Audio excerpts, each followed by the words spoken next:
Muy bien, abrimos entonces la Biblia en Romanos 5, Romanos capítulo 5, y en la enseñanza anterior quedamos en el versículo 5a, primera parte del versículo 5, por tanto hoy vamos a retomar con la segunda parte del texto 5, y en lo que quiero enfatizar hoy día, hermanos, dice relación con el amor y la muerte de Cristo por el impío. El amor y la muerte de Cristo por el impío. Antes de leer, un breve repaso. Pablo inició el capítulo 5 hablando de la justificación por la fe, desarrollando más todavía la justificación por la fe porque la introduce.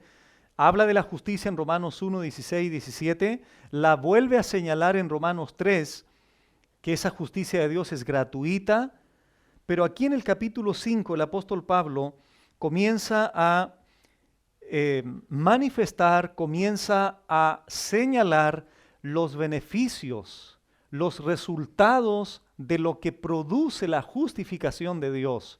Uno de ellos era paz para con Dios. Es decir, una vez que Dios nos justifica, ¿qué tenemos para con Él? Paz. Número 2, tenemos entrada por la fe a esta gracia, a esta salvación, otro beneficio, otro resultado de la justificación por la fe. En tercer lugar, tenemos ese regocijo. Nos gloriamos en la esperanza de la gloria de Dios. El creyente se goza, el creyente se alegra intensamente, profundamente en su interior por esa gloria que nos espera, por las glorias eternas que nos espera. Otro beneficio de la justificación también. Y vimos la enseñanza anterior, que además de todo lo anterior, el creyente se regocija, se goza en las tribulaciones, cosa extraña para la perspectiva humana, cosa extraña para el pensamiento humano. ¿Cómo es posible que alguien se pueda gloriar? ¿Cómo es posible que alguien se pueda gozar si está en tribulación? El apóstol Pablo nos explicó que las tribulaciones producen algo. Por eso el creyente se debe regocijar en las tribulaciones que sufre, porque son herramientas, son instrumentos que Dios usa para provocar un carácter, para provocar y asemejarnos a la imagen del Señor. Beneficios, resultados que produce la justificación por la fe. Y todas estas cosas, hermanos, como bien lo mencionaba el hermano Gabriel en la coordinación, todas estas cosas implícitamente nos hablan de una seguridad tan grande, una certeza tan grande de la salvación que Dios nos ha regalado. El hecho que Dios nos haya justificado, tenemos paz para con Él, tenemos entrada al trono de su gracia para recibir oportuno socorro, salvación. Nos regocijamos en la esperanza de la gloria de Dios y comienza a señalar una tras otra verdad que potencian, que fortalecen esta bienaventuranza, esta certeza, esta convicción del creyente que nos permite al mismo tiempo andar tranquilos, seguros. Hay situaciones que tambaleamos, hay situaciones donde somos sacudidos por las circunstancias de la vida, pero sabemos en nuestro interior, tenemos una certeza interior, hermanos, que somos de Él, que cualquier cosa que nos suceda, aún la muerte, para nosotros la muerte es recién el inicio de todas las grandezas que están para nosotros. Bueno, todo esto, hermanos, producen estas verdades. Ahora bien, en el versículo 4, esa tribulación produce paciencia, la paciencia prueba y la prueba esperanza. Verso 5, en esto nos quedamos la enseñanza anterior. Y la esperanza no avergüenza, no avergüenza. La pregunta es, ¿por qué razón no avergüenza? ¿Por qué razón? Lo explica Pablo en la segunda parte del verso 5. Porque el amor de Dios ha sido derramado en nuestros corazones por el Espíritu Santo que nos fue dado. Ahí les doy una razón. Ahí Pablo da esa razón. ¿Por qué podemos estar seguros en esa esperanza? ¿Por qué podemos estar confiados en esa esperanza, Pablo? Porque el amor de Dios fue derramado por ustedes mediante el Espíritu Santo que les fue dado. ¿Qué mayor prueba quieren? ¿Qué mayor evidencia quieren? ¿Han sido receptores del amor de Dios ustedes? Sí, contesta la iglesia en Roma. Claro que sí, Pablo, fuimos justificados. Entonces, ¿cómo se van a avergonzar de la esperanza? Es una certidumbre absoluta. Porque el amor de Dios ha sido derramado en vuestros corazones por el Espíritu Santo. Y es interesante que es la primera vez en la carta a los romanos que Pablo ahora añade esta palabrita, amor de Dios. Amor de Dios. Los cristianos entonces confían que en esa esperanza no serán avergonzados porque el amor de Dios ha sido derramado en sus corazones. La esperanza descansa en la gracia. Y en ese sentido esta gracia no es otra cosa que el amor de Dios que desciende al pecador justificado. En otras palabras, el amor de Dios da consistencia y firmeza a una esperanza que no avergüenza. Ahora, una aclaración pertinente. Este amor no es el tuyo hacia Él. El amor del que habla Pablo aquí es el amor de Dios hacia ti. Por eso es que se transforma en una certeza. Porque si dependiera de tu amor hacia Él, hasta aquí llegamos. Porque hoy día lo amas, mañana no. Hoy día en la mañana, ¡uy! Dios era todo para ti, en la noche se acabó el amor. Así somos los seres humanos, tambaleantes. Pero ¿cuál es la bendita verdad? La esperanza no avergüenza porque el amor de Él, su amor inquebrantable, su amor incondicional, su amor indiscutible, su amor sublime, su amor inquebrantable, su amor que no padece ninguna alteración por las circunstancias. Llueva, no llueva, haga calor, no haga calor, haya muerte, no haya muerte, Él te amó. Eso es inalterable, eso se mantiene ahí siempre. En eso descansa, hermano, nuestra esperanza, eso fortalece la esperanza, es su amor hacia nosotros el que fue derramado. La garantía que es el amor de Dios derramado en nuestros corazones por el Espíritu. Ahora pongan atención. Cuando Pablo dice porque el amor de Dios ha sido derramado, fue un hecho en el pasado, pero que sigue teniendo resultados presentes. Está en voz pasiva. ¿Qué quiere decir eso? Dios es el que hace la acción, Él es el que nos ama, pero nosotros somos los receptores, nosotros somos los recipientes de su amor.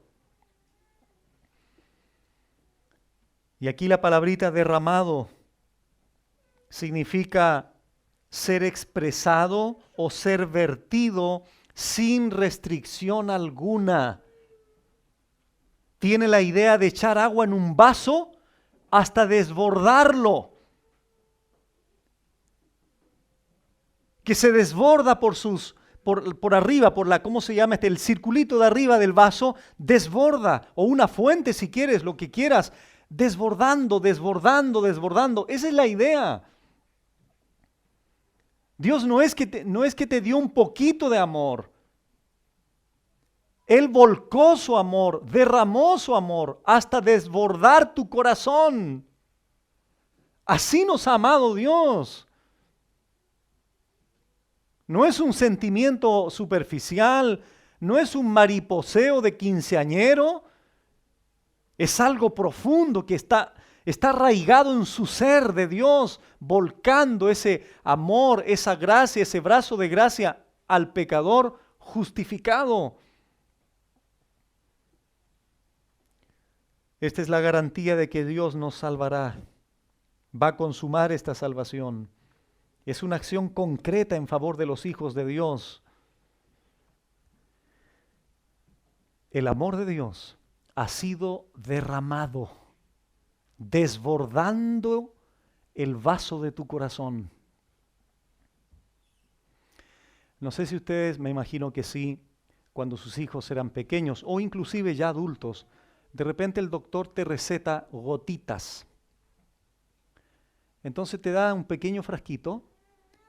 ¿Y por qué te receta gotitas? Bueno, por alguna razón será médica, y cuando tú observas el frasco o el envase en la salida, en toda la parte superior del frasco, está elaborado, está confeccionado de tal manera que solo vaya cayendo una gota. ¿No es así? Aprietas un poquito el frasco, ¿qué cae? Una gota. No caen 20 al mismo tiempo. Si caen 20 es porque tú la aprietas 20 veces. Gota por gota, gota por gota. Así no te amó Dios. No es eso. ¿Sabes lo que hizo Dios? Abrió el frasco y te dijo, aquí tienes. No por goteo. Esa es la idea. Dios derramó su amor sobre ti, sobre ti.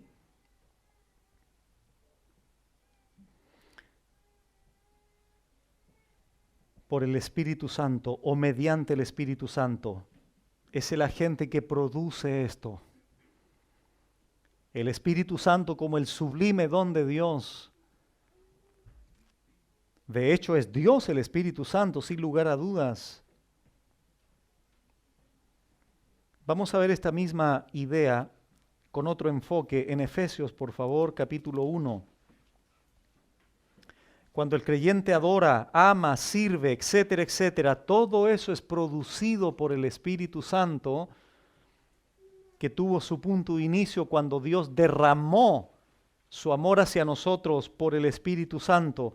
Dice en Efesios 1, 13 y 14 lo siguiente: en Él, es decir, en Cristo, también vosotros, habiendo oído la palabra de verdad, el evangelio de vuestra salvación, y habiendo creído en Él, fuisteis sellados con el Espíritu Santo de la promesa.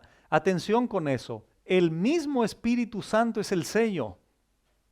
Verso 14, que es las arras de nuestra herencia, es decir, el Espíritu Santo como sello, es esa garantía, es ese primer pago por adelantado para asegurar todo lo demás.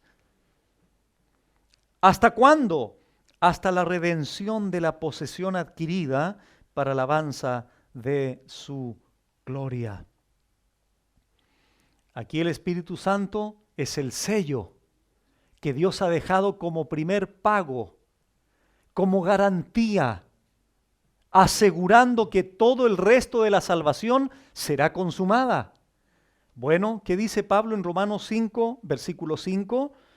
El amor de Dios ha sido derramado en nuestros corazones por el Espíritu Santo que nos fue dado. No olviden nunca que fue el Espíritu Santo que te convenció de pecado, de justicia y de juicio. Fue el Espíritu Santo, de acuerdo a Juan 3, que te dio el nuevo nacimiento. Dios, a través de su Espíritu, del agua y del Espíritu, como dice Juan 3, te hizo nacer de arriba. El Espíritu Santo produjo la regeneración, la vida de Dios ahora en ti.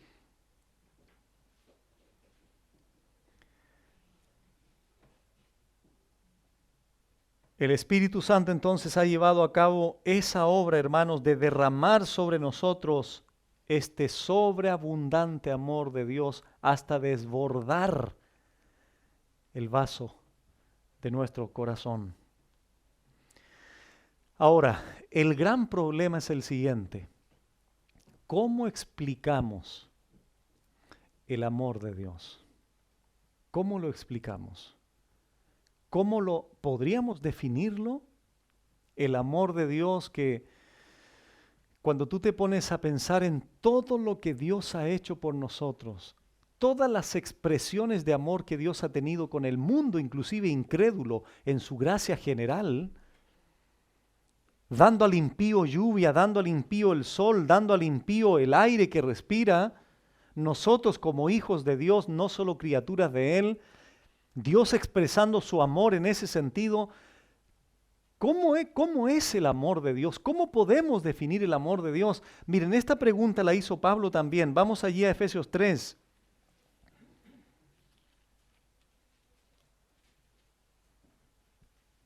Efesios capítulo 3.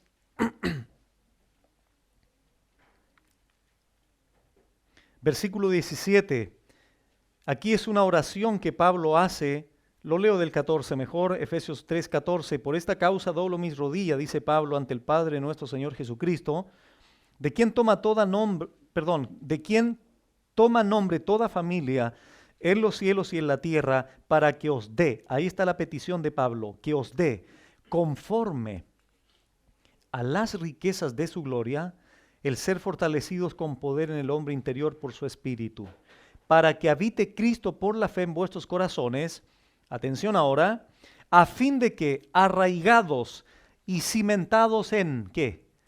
En amor, miren a continuación lo que dice, seáis plenamente capaces de comprender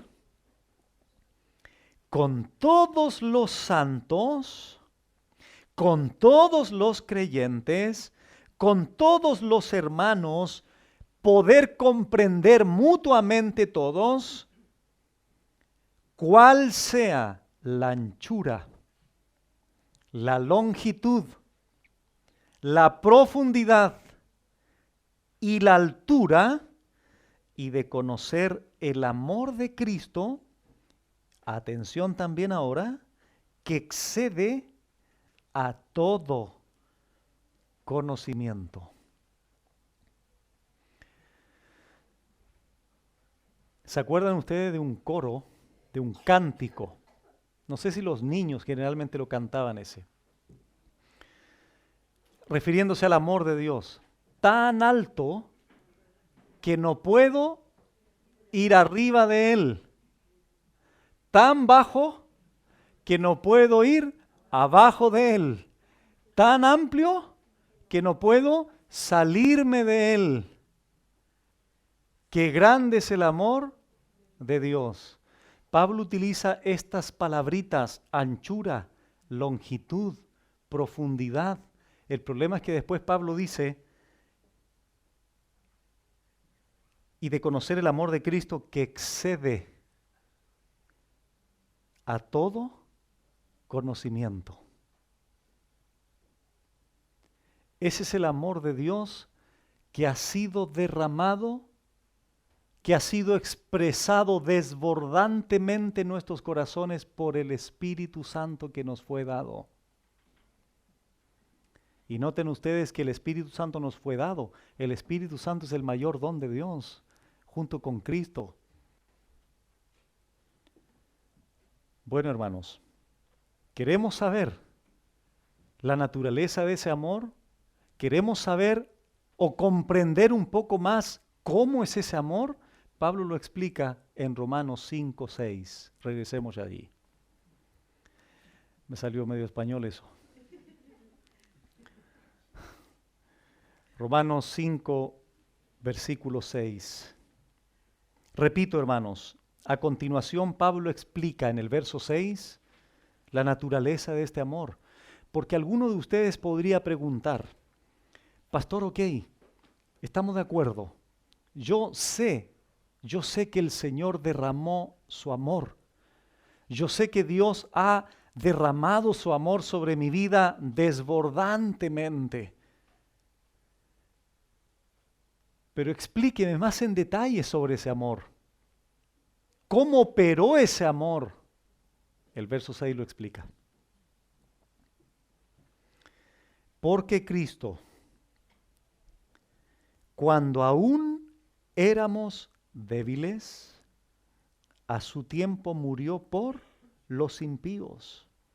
Ciertamente, apenas morirá alguno por un justo, con todo, pudiera ser que alguno osara morir por el bueno.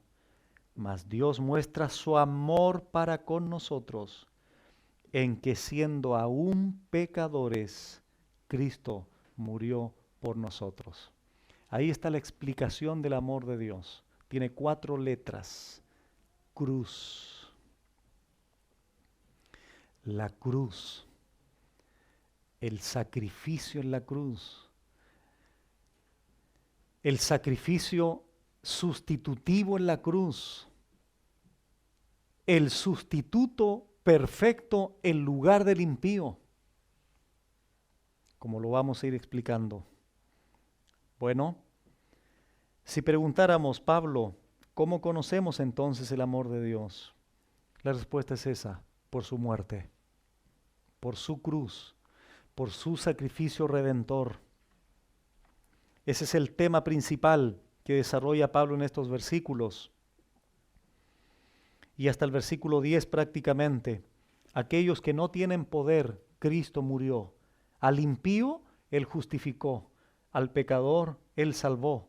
Y al enemigo que menciona el verso 10, Él reconcilió consigo mismo. Ese es el amor de Dios. Douglas Moo dijo lo siguiente: Pablo nunca piensa en el amor de Dios hacia nosotros sin pensar en la cruz. Y nunca piensa en la muerte de Cristo por nosotros sin pensar en el Padre que entrega a su Hijo. Hermanos, miren, piensen en lo siguiente. Cuando Adán y Eva pecaron, cuando Adán y Eva fueron puestos en el huerto del Edén, disfrutando o pudiendo disfrutar de todas las bendiciones, deleites del huerto del Edén. De hecho, la palabra Edén significa eso, deleite. Y cuando Dios les dice, miren, no me toquen ese fruto, no coman de ese fruto. Y ellos lo hicieron, fue engañada la mujer por la serpiente, Satanás a través de la serpiente. Hermanos, ¿qué pudo haber hecho Dios ahí? ¿Qué pudo haber hecho Dios ahí? Y en consecuencia con todo el resto de la descendencia de Adán y Eva. Haberlos destruido. Dios pudo haber castigado al ser humano quitándole la vida y haberlos dejado así para siempre. Pudo haberlo hecho así Dios. Él es soberano, Él tiene el control de todo. Él tiene el control por sobre sus criaturas. No lo hizo, no lo hizo. Y si bien es cierto, Adán y Eva o los descendientes de Adán y Eva tuvieron que sufrir las consecuencias del pecado, y si bien es cierto, Dios también juzgó después en el diluvio, Sodoma y Gomorra, juzgó a ciertos hombres, es verdad eso, pero Dios, hermanos, pudo haber destruido a todos los seres humanos. Ninguno de nosotros hoy día pudo haber estado aquí sentado, sino que todos nosotros, sobre la base de nuestro pecado, Dios pudo habernos destruido, pero no lo hizo. ¿Por qué razón? Porque nos amó desde antes. Dios no lo tomó por sorpresa lo que pasó en el Edén. No es que Dios reaccionó ahí en el Edén. No es que Dios en el seno de la deidad, en el Dios Trino, Padre, Hijo y Espíritu Santo, no es que un día estaban ahí y miraron hacia abajo y dijeron, uy, ¿sabes qué? Diciéndole el Padre al Hijo y después el Hijo al Espíritu Santo, ¿sabían qué? Adán pecó, ¿qué vamos a hacer ahora? No, hermanos, no fue así la cosa. Dios, desde luego que sabía, entendía perfectamente lo que sucedería. Dios delinea, Dios establece, Dios decreta la salvación del hombre. Como dice un pastor, antes que Dios dijera sea la luz, Dios dijo sea la cruz.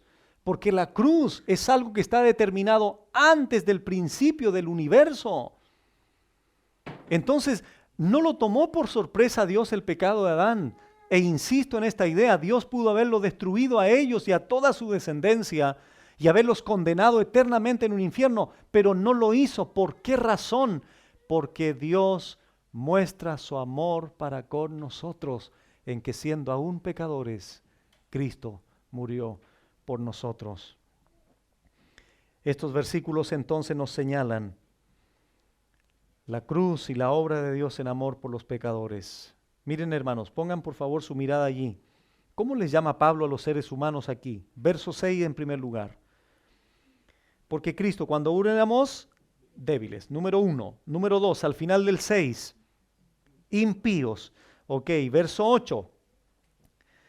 En que siendo aún, muy bien, versículo 10, porque si siendo, mira, débiles, impíos, pecadores, enemigos.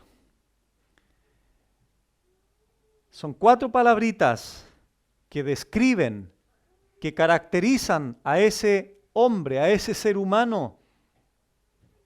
Y dentro de esos, que finalmente son 4, pero describen al ser humano como tal, dentro de esos, ¿quiénes estaban? Nosotros, yo, tú. Y todas estas palabras, hermanos, muestran la condición tan caótica, tan depravada, tan trágica de los seres humanos.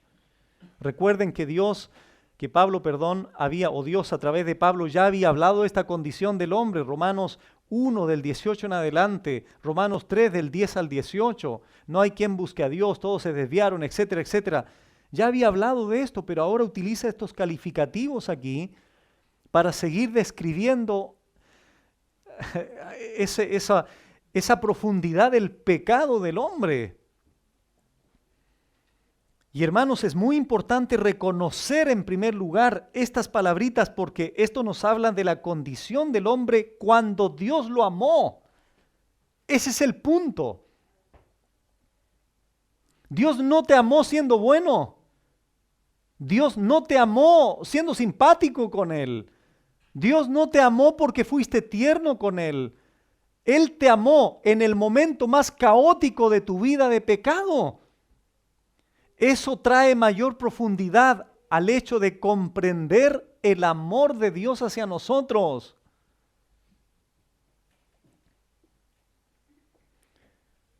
Si tú le preguntaras a alguien lo siguiente, así de manera general, ¿sabías que el hombre es un pecador? ¿Que el ser humano es un impío? ¿Sabías tú, hablando con una persona en general, sabías tú que el hombre, que la mujer es un débil delante de Dios? Lo más probable es que te confirme eso. Lo más probable es que te diga, sí, tienes razón. Pero si tú le dices ahora, ese pecador eres tú, ese depravado eres tú, ahí comienza a no gustarle la cosa, ¿cierto? Ese impío eres tú. Pero ¿cómo te atreves a decirme eso? Si yo soy buena gente, si yo soy buena persona. La Biblia no dice eso. La Biblia dice que el ser humano es un impío, un débil, un pecador y un enemigo de Dios. Acuérdense el verbo en presente, el que no ha creído en Él, la ira de Dios está sobre él.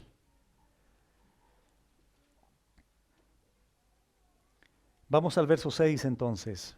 En primer lugar, hermanos, sorprende que los destinatarios del amor de Dios sean calificados como débiles en primer lugar. Porque Cristo, cuando aún éramos débiles, la palabra débil aquí significa impotentes espiritualmente.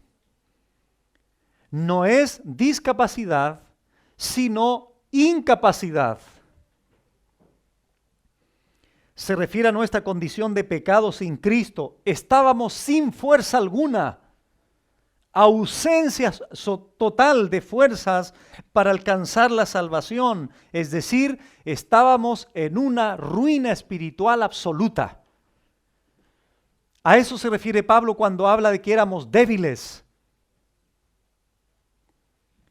Éramos incapaces de dar el paso, débiles. Incapaces de salvarnos, débiles. Incapaces de creer, producto de la debilidad. Incapaces de arrepentirnos, a menos que Dios venciera nuestra incapacidad.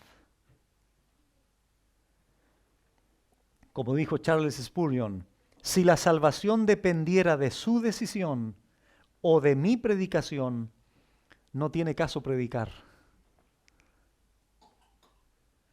Si dependiera de mi predicación convertirte, mejor nos vamos para la casa, porque yo no puedo convertirte.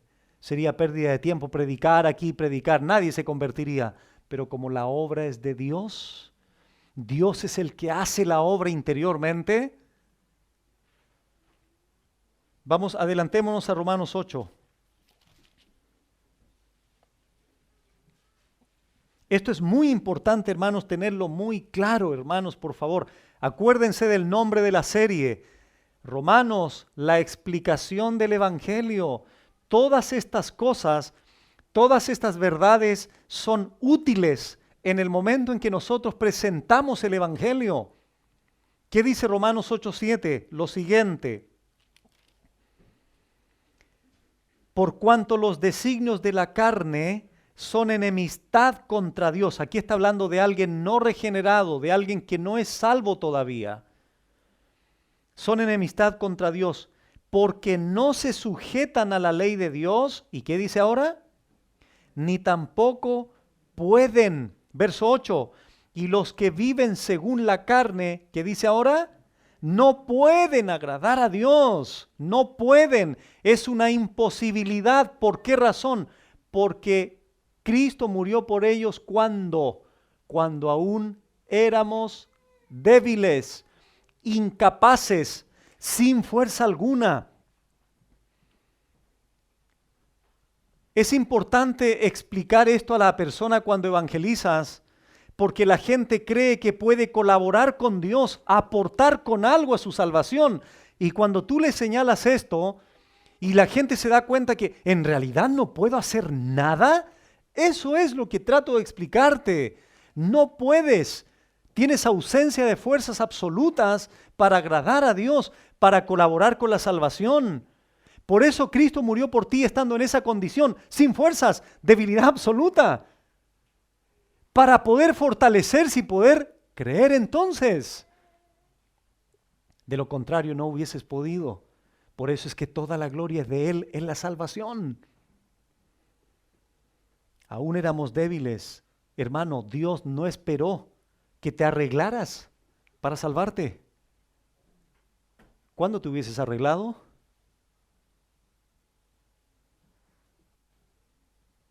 Te salvó aún siendo débil. De ahí el error tan garrafal de la gente cuando nos dice, a mí me han dicho un par de personas eso, Adiel, mira, déjame portarme un poco mejor.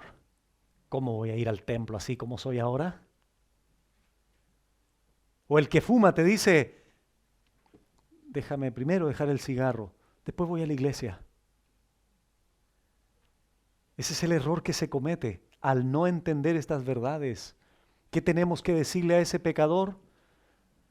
Lo que dijo el Señor, al que a mí viene, tal cual como estés, yo no le echo fuera. Con tu droga, con tu alcohol, con tu cigarro, con todo lo que tú quieras, pero arrepentido, con fe, Él te abre sus brazos y te recibe.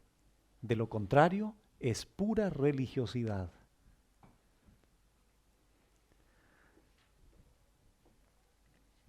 Regresamos a Romanos 5, porque Cristo, cuando aún éramos débiles, a su tiempo murió por los impíos. A su tiempo aquí podemos verlo desde dos ángulos. Es verdad que Dios envió a su Hijo en su tiempo divino, en el sentido que Dios tenía un plan perfecto, como lo dice Gálatas 4:4, cuando vino el cumplimiento del tiempo, Dios envió a su Hijo. Es verdad que eso también es así. Pero el texto habla del tiempo cuando el hombre estaba en esta condición de pecado. Es decir, en ese tiempo cuando el hombre más necesitaba de la gracia de Dios, estando débil, siendo impío, pecador, Cristo muere por el impío. Y lo curioso aquí es, o lo interesante es, Cristo murió por. Lo hemos enseñado esa palabrita antes. ¿Qué significa por?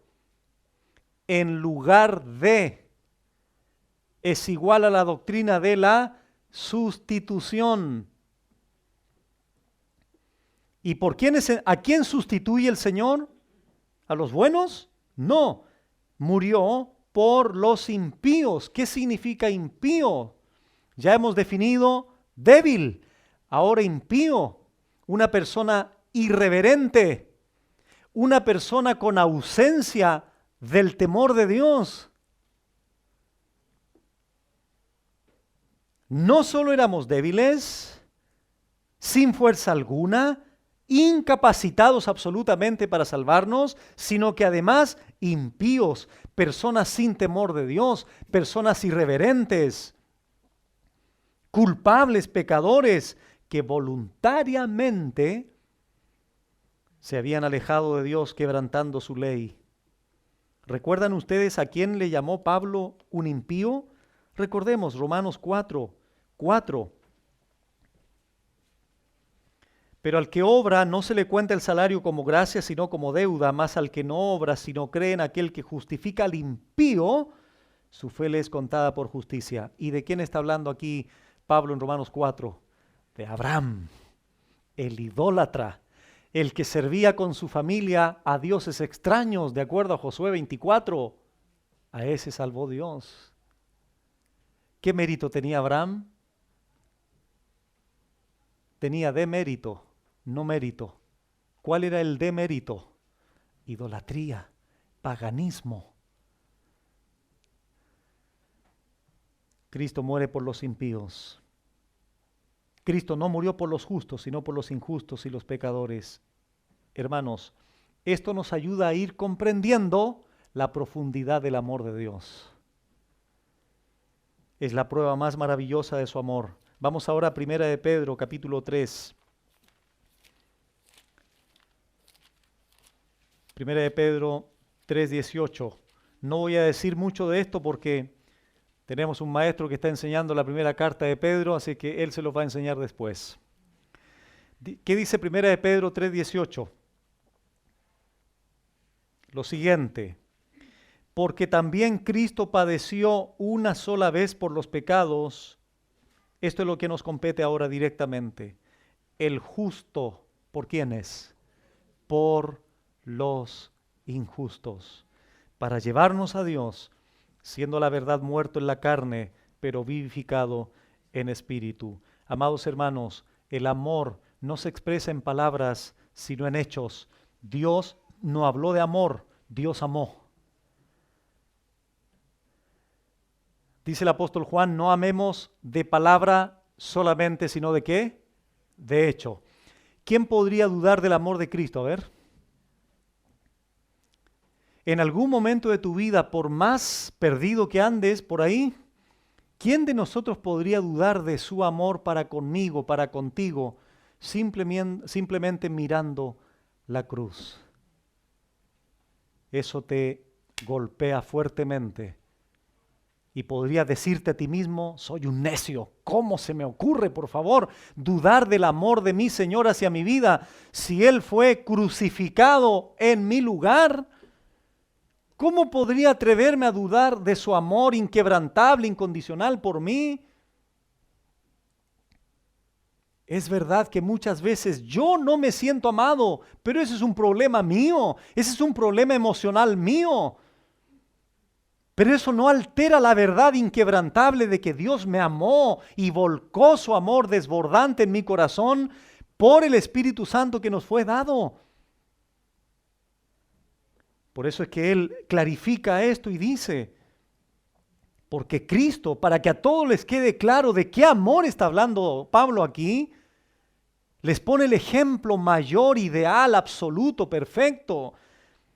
Cristo, cuando aún éramos débiles, a su tiempo murió por los impíos. Regresamos a Romanos 5, versículo 7. El apóstol ahora desea enfatizar la grandeza del amor divino, comparándolo en las más perfectas demostraciones del amor humano, pero al mismo tiempo estableciendo un notorio contraste entre ellos. Él dice, ciertamente apenas morirá alguno por un justo, con todo pudiera ser que alguno osara morir por el bueno. Esta es la medida del amor humano. El amor humano es limitado, el amor humano es condicional, el amor humano es interesado. ¿No es así? Así es. Cuando Pablo aquí dice, versículo 7, ciertamente apenas morirá alguno por un justo. La palabrita apenas ahí significa difícilmente, probable, poco probable, con dificultad. Es como si Pablo dijera esto, porque difícilmente por un justo alguien morirá. Aunque difícilmente ocurriría, aún así podría ser que de entre los hombres haya alguien que se ofrezca a morir por un justo. En la segunda expresión, ¿qué dice Pablo? Con todo pudiera ser que alguno osara morir por el bueno. En la segunda expresión es como si Pablo dijera esto, porque por el bueno quizá alguien también se atrevería a morir. Si alguien llegara a morir, que es muy poco probable, que es con mucha dificultad, esa persona sería probablemente, si fuera posible, o un familiar, o un íntimo amigo, de infancia probablemente, que ha mantenido por toda su vida y que se vuelve parte de él. Hagamos un pequeño ejercicio. Trae a tu mente ahora, en este minuto, en este preciso segundo, trae a tu mente quién es la persona más importante que más amas hoy día. Yo sé que probablemente haya diferencias. Para alguien podría ser su madre. Para otra persona podría ser su hijo. Para otra persona podría ser su padre. Va a depender de qué circunstancia, bajo qué condiciones tú fuiste criado o fuiste educado, qué tipo de seno familiar tuviste. Va a depender de eso, de por quién te inclines. Pero sea quien sea, esa persona que tanto amas, Pablo dice, con dificultad, apenas podrías morir por él. Con dificultad lo harías. Si yo te pregunto ahora, teóricamente hablando, para todos los que dijeron, mi hijo pastor, yo estaría dispuesto a dar mi vida por él, ahora lo dices porque no tienes ninguna presión. ¿Qué pasa si alguien te pone una pistola en la cabeza? ¿Qué pasa si alguien te está a punto de echarte al mar? ¿Qué pasa si alguien está a punto de echarte a un horno hirviendo? Y te dice tu hijo o tú. Es otra cosa pensar así en ese momento de una presión extrema. Difícilmente, probablemente, apenas si fuera, sería por ese ser amado. Pero morirías por ese que abusó de tu hijo. Todos ustedes en su interior me dijeron, no, pastor, imposible. A ese violador o a ese abusador yo lo mataría. Nunca estaría dispuesto a morir por alguien así. ¿No es así? Mas Dios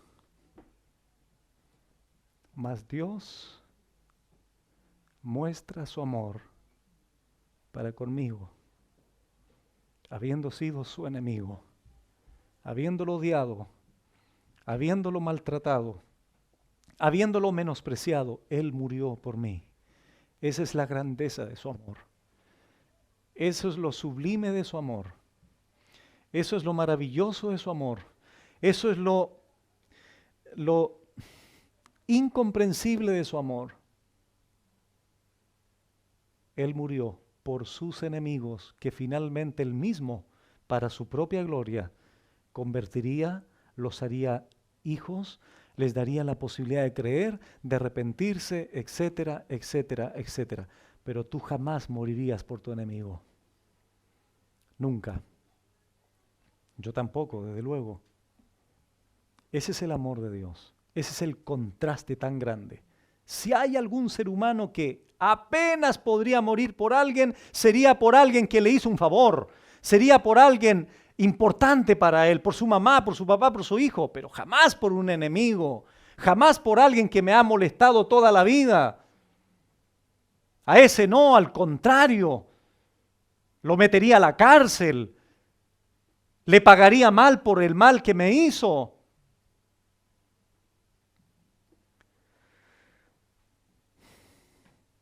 Vamos al segundo libro de Samuel.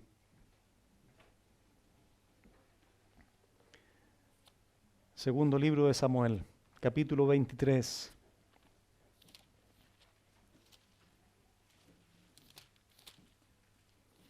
Versículo 15 al 17. Aquí se mencionan los valientes de David. Y estos hombres obviamente eran importantes para David. Y dice segundo libro de Samuel 23, del 15 al 17 lo siguiente. Y David dijo con vehemencia, ¿quién me diera a beber del agua del pozo de Belén que está junto a la puerta? O sea, era un deseo que David tenía. Él expresa ese deseo. 16. Entonces los tres valientes, ellos escucharon el deseo de David de beber agua y saltan ellos, irrumpieron por el campamento de los filisteos y sacaron agua del pozo de Belén. Ojo, se expusieron a un peligro. Se expusieron a un peligro ellos, sacando agua del pozo en el campamento de los filisteos, de Belén que estaba junto a la puerta, y tomaron y la trajeron a David.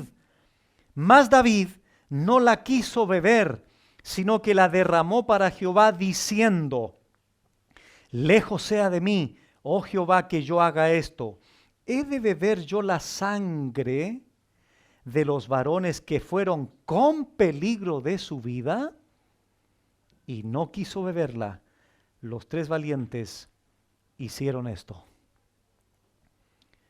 ¿Cuál es el punto aquí? Estos tres valientes estuvieron dispuestos a correr el peligro de perder su vida por saciar la necesidad de David. Por eso David transforma el agua en sangre. Y David dice, yo no voy a beber esto. ¿Cómo corrieron ese peligro por mí? Pero la pregunta importante es, ¿por qué los valientes estuvieron dispuestos a hacer eso por David? Porque David los había favorecido a ellos. La pregunta es, si David hubiese sido enemigo de los valientes le traen agua? No. ¿Por qué? Porque David era su enemigo. Apenas alguno podría morir por el bueno. Osar morir por aquel que me ha favorecido. Apenas podría hacerlo, con dificultad. Estos tres valientes lo hicieron porque David para ellos eran alguien que los había favorecido. Tú nunca favoreciste a Dios. Tú nunca agradaste a Dios y Él murió por ti. Vamos a Mateo 5, 46.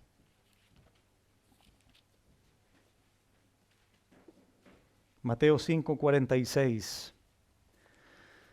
Aquí está hablando Cristo directamente y Él dice, porque si amáis a los que os aman, ¿qué recompensa tendréis? ¿No hacen también lo mismo los publicanos? Porque si amáis a los que os aman, ¿qué recompensa tendréis? ¿Qué de virtud hay en eso? Siguiendo la misma idea, cuando el Señor te salvó, ¿tú lo amabas? Lo odiabas, lo aborrecías, no querías nada con Él. Y Él murió por ti. Y Él te amó a ti.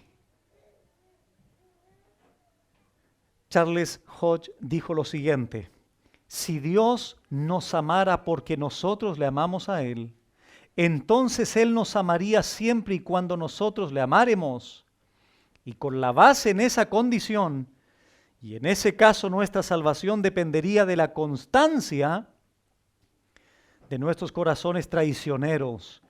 Pero como Dios nos amó siendo pecadores, como Cristo murió por nosotros siendo impíos, nuestra salvación depende, como el apóstol argumenta, no de nuestros afectos, sino de la constancia del amor de Dios. Fin de la cita.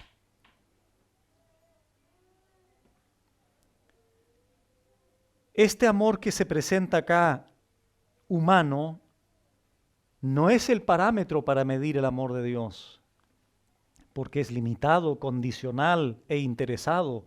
Cristo murió por aquellos que lo aborrecieron, que lo odiaron, que lo masacraron, que lo destrozaron en la cruz, y Él mismo hace su obra para rescatar a ese pecador que lo aborrecía a Él mismo. Como dijo Hendriksen, el amor de Dios, como es revelado en Jesucristo, no tiene ni precedente ni paralelo. Dos pasajes simultáneos, por favor, Gálatas 2 y Efesios 5. Gálatas 2 y Efesios 5. Están juntitos esos libros. Parto por Gálatas 2:20. Dice así: con Cristo estoy juntamente crucificado, y ya no vivo yo, mas vive Cristo en mí. Y lo que ahora vivo en la carne, lo vivo en la fe del Hijo de Dios.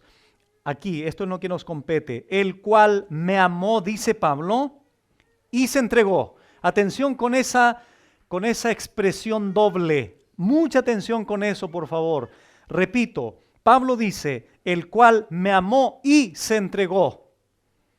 Asimismo, por mí. Efesios 5 ahora, 25. Maridos, amad a vuestras mujeres, así como Cristo amó a la iglesia y se entregó. Nuevamente Pablo establece aquí estas dos expresiones.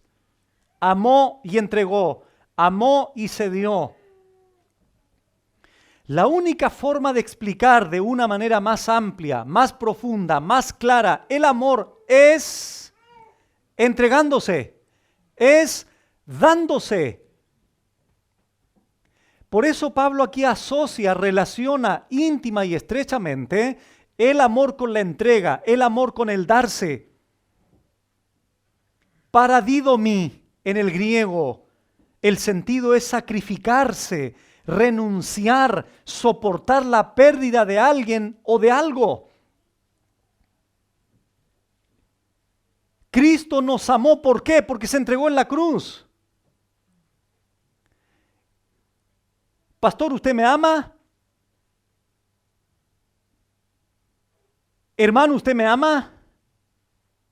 Sí, entrégate. Si yo te contesto, sí te amo, hermano, ¿qué tendrías que esperar tú de mí? Mi entrega. De lo contrario, es mentira que amas. Tenemos que aprender a amar como Dios nos amó, entregándonos, sacrificándonos. Pero hoy día el ser humano está tan sumido en su propia vida. Estoy hablando de creyentes en las iglesias, ¿ah? No estoy hablando de incrédulos. Cada uno tiene esta cosa de los caballos aquí. No nos importa cómo está el hermano, qué está pasando con el hermano. No nos importa involucrarnos en la obra de Dios, servir a los hermanos, etcétera, etcétera. Pablo dice, el cual me amó y se entregó por mí. Otra pregunta relevante. ¿En qué momento Cristo manifestó su amor a Pablo? ¿En qué momento? A ver. Hechos capítulo 9. ¿No te revuelve la cabeza eso? ¿En qué momento Cristo expresó su amor a Pablo? Cuando Pablo le dijo a los hermanos, al cuerpo de Cristo, hermanos, los vengo a felicitar. En ese momento Cristo lo amó. Cristo amó a Pablo cuando Pablo estaba ofrendando para que el evangelio pudiese seguir siendo propagado a la iglesia que él iba persiguiendo. No, ¿en qué momento crucial, relevante, Cristo se le aparece a Pablo, a Saulo de Tarso? ¿En qué momento, hermanos? Cuando Pablo manifestó su mayor odio por su cuerpo. Ahí el Señor le dijo, Saulo, Saulo, ¿por qué me persigues? Era el momento más extraño, humanamente hablando, para que Cristo ahí lo amara. Era el momento menos indicado humanamente para que Cristo lo amara. Mas Dios muestra su amor para con nosotros en que siendo aún pecadores, Él murió por mí, Él murió por ti. Cuando lo aborrecíamos, cuando lo odiábamos. Por eso Pablo, ¿por qué creen ustedes que él se entregó como se entregó? Porque Pablo entendió la grandeza del amor de Dios en ese momento de odio de él hacia su cuerpo. La Biblia dice que Pablo iba respirando amenazas, iba así, estos cristianos me la van a pagar. Y ahí, Saulo, ¿por qué me persigues? Te he escogido a ti, Pablo, para que lleves mi nombre. Eso nos destroza, hermanos. Ese es el amor de Dios. Así me amó el Señor y eso yo lo tengo que mantener toda mi vida cristiana. Eso es lo que me motiva, lo que me impulsa, lo que me lleva adelante a servir a Dios, a Dios, a entregarme por los hermanos, a entregarme por la iglesia, a ti entregarte por tu familia, por tu esposa, por tus hijos, etcétera, etcétera. Es su bendito amor, incomprensible para nosotros. No te amó cuando eres bueno, Él te amó cuando eras débil, impío, pecador. Y lo vamos a ver en la próxima enseñanza, cuando era su enemigo más encima. Por eso el verso 8 dice, mas Dios muestra su amor para con nosotros en que siendo aún pecadores, Cristo murió por nosotros.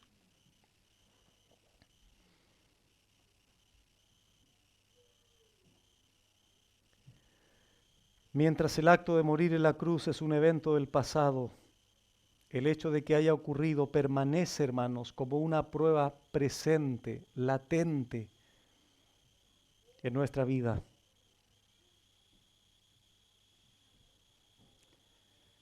Vamos a 2 Corintios 5. Con esto voy a ir terminando. 2 Corintios 5, 14 y 15.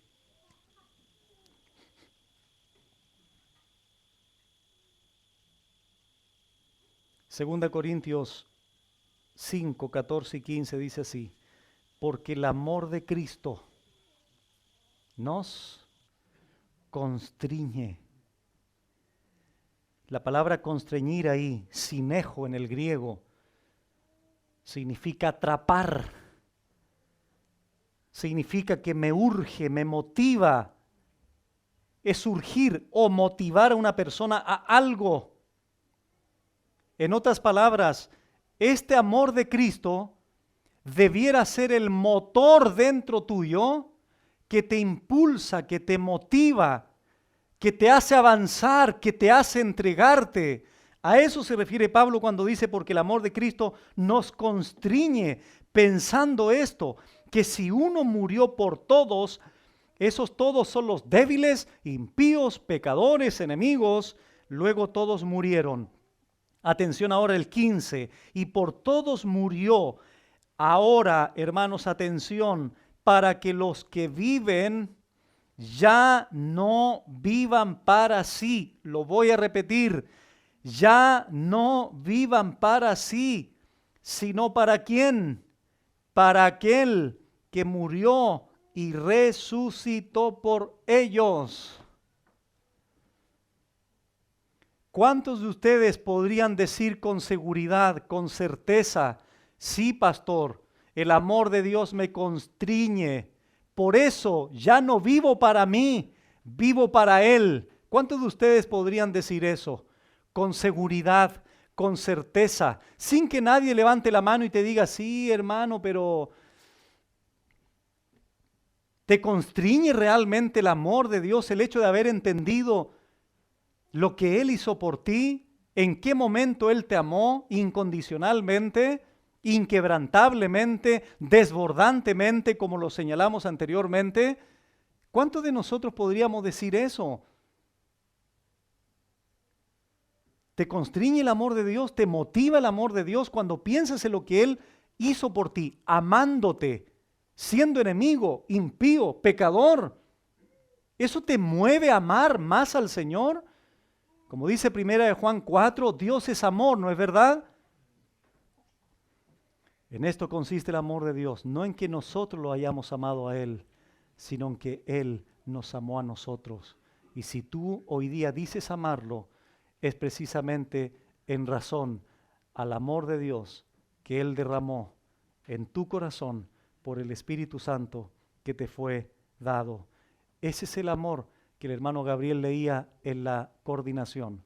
¿Quién nos separará del amor de Cristo? Nadie, por hermano, así de sencillo, ni nada. Podríamos resumir todo eso diciendo nadie ni nada. Porque es su amor hacia ti, no el tuyo hacia Él. Y eso es lo que sustenta nuestra salvación. Somos guardados por el poder de Dios.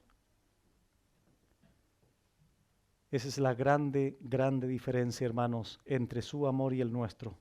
Nuestro amor es condicional, limitado, interesado.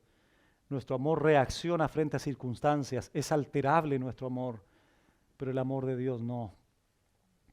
Por eso ese glorioso pasaje del profeta Jeremías, con amor eterno te he amado.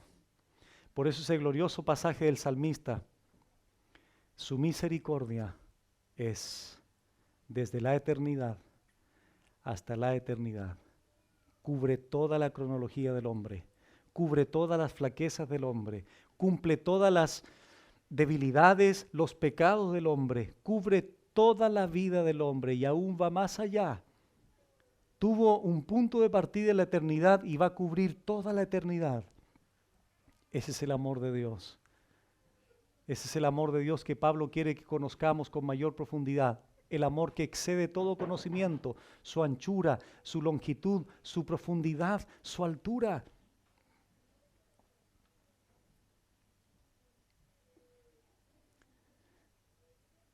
D.A. Carson dijo lo siguiente: el amor de Dios es de ser admirado no porque el mundo es tan grande, sino porque el mundo es tan malo.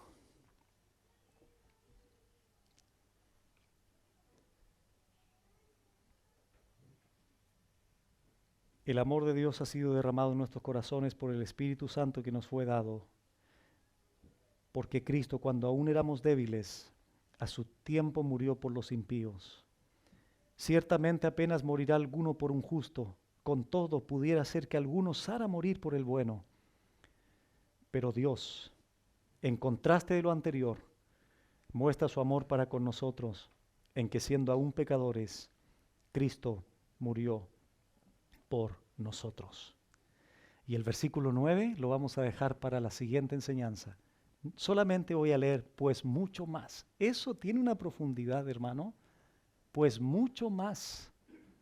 De hecho, mi sermón se va a llamar así, pues mucho más. Y vamos a entender a qué se refiere el apóstol Pablo allí.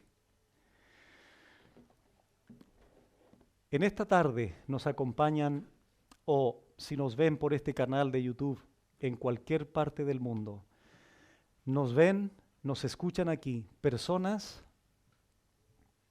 que todavía están en esta condición real. Todavía eres un pecador, un impío, un débil y un enemigo de Dios. Aunque lo de enemigo todavía no lo vemos, es una realidad indudable porque así la Biblia lo establece. Pero ¿qué es lo que has escuchado hoy día? que Dios muestra su amor. Él despliega su amor en que tú, aún sigues siendo un pecador. La Biblia dice que Él quiere perdonarte y salvarte en esta noche. ¿Qué te demanda el Señor? ¿Qué te manda el Señor a hacer? Arrepentirte, creer en el Evangelio. Arrepentirse significa cambiar la manera de pensar, cambiar tu manera de orientación de vida, cambiar tu manera de actuar sobre la base ahora de un nuevo pensamiento, una nueva criatura, una nueva mente.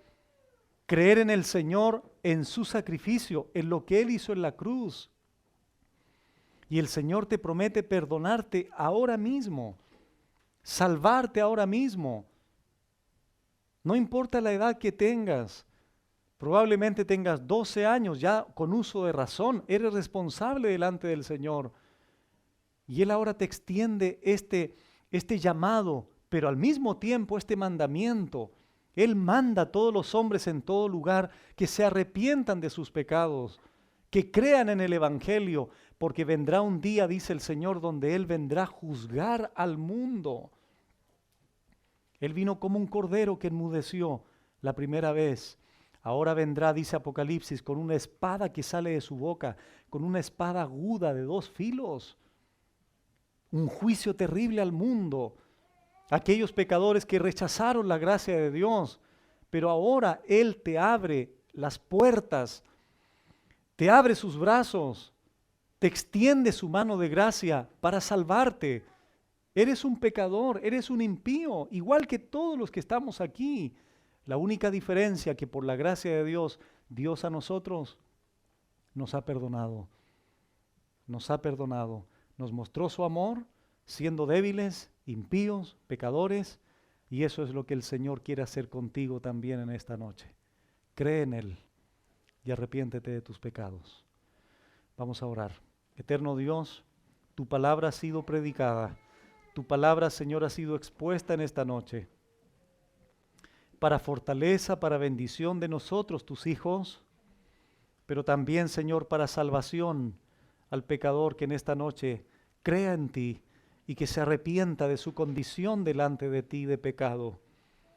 Señor, te damos gracias por tu palabra, gracias por comprender un poco más ese amor incomprensible para la mente humana, ese amor que excede a todo conocimiento, pero que lo hemos, Señor, nuevamente recordado a través del ejemplo más grande de entrega en esa cruz, allí en el Gólgota, allí en el monte de la calavera, donde fuiste puesto, Señor, con 2 malhechores al lado tuyo, y donde también en el último instante de tu vida salvaste a un pecador.